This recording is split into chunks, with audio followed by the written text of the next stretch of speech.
वालेकुम वरहमतुल्लाहि वबरकातुहू। नाज़रीन कराम, जैसे कि सूरह कहफ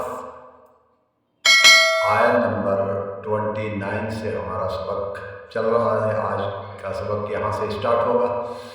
अऊज़ु बिल्लाहि मिनश शैतानिर रजीम, बिस्मिल्लाहिर रहमानिर रहीम।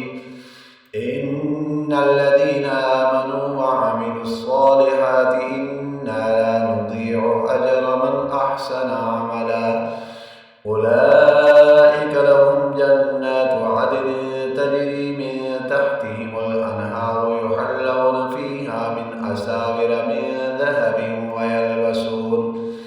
वयल्बसून थियाबन खुदरन मिन सुंदुसिन व इस्तबरक़िन मुत्तकिईन फीहा अलल अराइक निअमत थवाब व हसनत मुर्तफ़क़ा।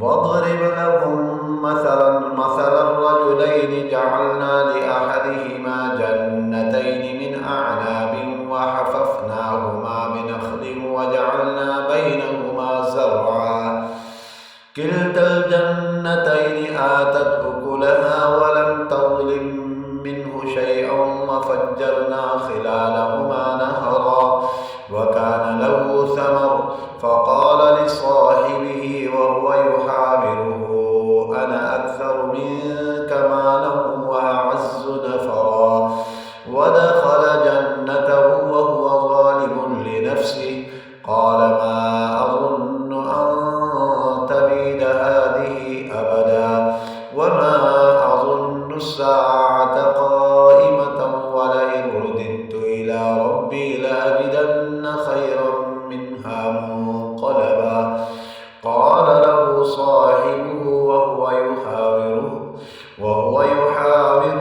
أكفرت بالذي خلقك من تراب ثم من نطفة ثم سواك रजुला। लाकिन्ना, यहाँ लाकिन्ना नहीं पढ़ेंगे, लाकिन्ना हुवल्लाहु रब्बी वला उशरिकु बिरब्बी अहदा। आयत नंबर 38 तक मुकम्मल हो गया। नेक्स्ट वीडियो में मुलाकात होगी। अस्सलामु अलैकुम वरहमतुल्लाह।